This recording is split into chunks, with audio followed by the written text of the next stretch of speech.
Bonsoir frères et sœurs, nous espérons que vous allez bien. Nous espérons aussi que la journée s'est bien passée. Nous rendons gloire à Dieu parce que nous sommes à la fin de notre 25e jour de jeûne et de prière. Frères et sœurs, demain nous entamons le 26e jour et ensuite nous avons encore 2 jours et c'est fini. Nous rendons gloire à Dieu pour tous ses bienfaits. Comme d'habitude, nous allons faire notre prière pour finir, pour clôturer notre soirée. Aujourd'hui, ce sont des prières d'action de grâce. Nous allons faire notre prière inspirée du livre de Psaume, chapitre 109. Donc, ce sont des actions de grâce, ce que Dieu fait et doit faire envers ceux-là qui en veulent à nos vies au nom de Jésus-Christ. Parce que la parole de Dieu dit que la méchanceté du méchant doit lui retomber sur la tête. Et Dieu dit qu'il a mis ses paroles dans nos bouches. Ce que nous allons lire sur la terre sera lié au ciel. Ce que nous allons délier sur la terre sera délié au ciel. Ce n'est pas à nous, d'exécuter la vengeance, mais c'est à Dieu. Il y a certaines vengeances que c'est nous qui devrons exécuter cela.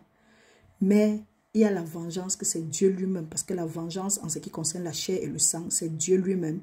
Nous, Dieu nous a donné l'autorité sur les mauvais esprits, sur le monde des ténèbres.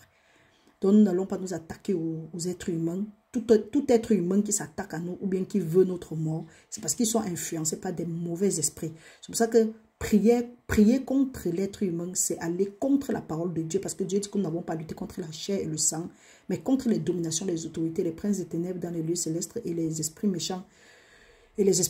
Donc, frères et sœurs, tu ne dois pas te concentrer à prier contre ton frère, ta sœur, ou bien qui que ce soit qui a pratiqué contre toi, ou bien qui te veut du mal. Tu dois t'attaquer à l'esprit qui anime cette personne-là. Et de la façon la plus rude. Et après, tu entres dans la prière. Donc, de la façon la plus rude, même, c'est toujours dans la prière.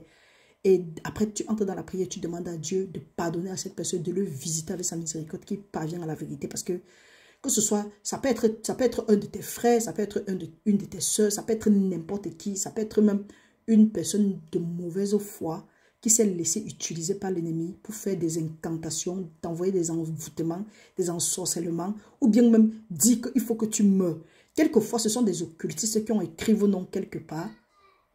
Tu te retrouves toujours dans des endroits bizarres ou des endroits où tu as abandonné il y a de cela très très longtemps. Pourquoi? Parce qu'ils en veulent à ta vie. Donc, frères et sœurs, tu as la possibilité de te lever, de contrecarrer ça. Parce que tu as l'ombre de l'Éternel de Dieu et ses anges campent autour de toi pour t'arracher de tout danger. Donc, frères et sœurs, nous allons lire. Et comme depuis un bon temps, nous lisons constamment avec le nous. Laissons-nous conduire, nous allons lire ça avec le jeu aujourd'hui. Peu importe. Si toutefois qu'il y aura un jeu, si je me souviens, je vais dire nous. Mais ce que nous savons, c'est que là où 2 ou 3 personnes sont réunies au nom du Seigneur, il est parmi eux. Lisons et faisons notre prière. Dieu de ma louange, ne t'étais point, car il ouvre contre moi une bouche méchante et trompeuse. Il me parle avec une langue mensongère. Ils m'environnent des discours haineux. Ils me font la guerre sans cause. Tandis que je les aime, ils sont mes adversaires. Mais moi, j'ai recours à la prière. Ils me rendent le mal pour le bien et de la haine pour mon amour. Place-les sous l'autorité d'un méchant et qu'un accusateur se tienne à sa droite. Quand on les jugera, qu'ils soient déclarés coupables et que sa prière passe pour un péché, que ses jours soient peu nombreux, qu'un autre prenne sa charge et que ses enfants deviennent orphelins et sa femme veuve, que ses enfants soient vagabonds et qu'ils mendient, qu'ils cherchent leur pain loin de leur demeure en ruine, que le créancier s'empare de tout ce qui est à lui et que ces étrangers pillent le fruit de son travail, que nul ne conserve pour lui de l'affection et que personne n'ait pitié de ses orphelins, que ses descendants soient exterminés et que leur nom s'éteigne dans la génération suivante, que l'iniquité de ses pères reste en souvenir devant l'Éternel et que le péché de sa mère ne se fasse point. Qu'il soit toujours présent devant l'Éternel et qu'il retranche de la terre leur mémoire, parce qu'il ne s'est pas souvenu d'exercer la miséricorde, parce qu'il a persécuté le malheureux et l'indigent, parce qu'il jusqu'à le faire mourir au cœur brisé. Il aimait la malédiction, qu'elle tombe sur lui. Il ne se plaisait pas à la bénédiction, qu'elle s'éloigne de lui, qu'il revête la malédiction comme son vêtement et qu'elle pénètre comme de l'eau dans son intérieur, comme de l'huile dans ses os, qu'elle se serve de vêtements pour se couvrir, de ceinture dont il soit toujours saint, tel soit de la part de l'Éternel le salaire de mes ennemis et de ceux qui parlent méchamment de moi. Et toi, Éternel, Seigneur, agis en ma faveur à cause de ton nom, car ta bonté est grande. Délivre-moi, je suis malheureuse et indigente, et mon cœur est blessé au-dedans de moi. Je m'en vais comme l'ombre à son déclin. Je suis chassée comme la sauterelle. Mes genoux sont affaiblis par le jeûne, et mon corps est épuisé de maigreur. Je suis pour eux un objet d'opprobre.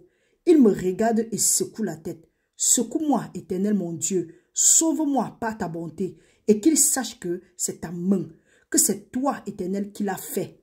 S'ils maudissent, toi tu béniras. S'ils se lèvent, ils seront confus, et ton serviteur se réjouira, ta servante que je suis. Que mes adversaires se revêtent de l'ignominie, qu'ils se couvrent de leur honte comme d'un manteau. Je louerai de ma bouche hautement l'Éternel. Je le célébrerai au milieu de la multitude, car il se tient à la droite du pauvre pour le délivrer de ceux qui le condamnent. Frères et sœurs, quand nous avons fait ce genre de prière, nous restons confiants parce que Dieu va exécuter ça sur ceux-là qui en veulent à ta vie et que leur plan va rester nul et sans effet parce que Dieu a dit que tu ne vas pas mourir, mais tu vas vivre pour raconter les bienfaits de l'Éternel sur la terre de vivants. Si ta vie énerve tes ennemis, qu'ils soient revêtis de l'ignominie, que la honte soit leur partage, maintenant et pour l'éternité. Celui qui s'attaque à toi, celui qui s'attaque à nous, s'attaque à la prunelle de l'œil de Dieu. Restez bénis au nom puissant de Jésus-Christ. Que le Seigneur soit une muraille de feu autour de nous. Partagez la vidéo, appuyez j'aime, priez ça avec confiance et restez bénis au nom de Jésus-Christ.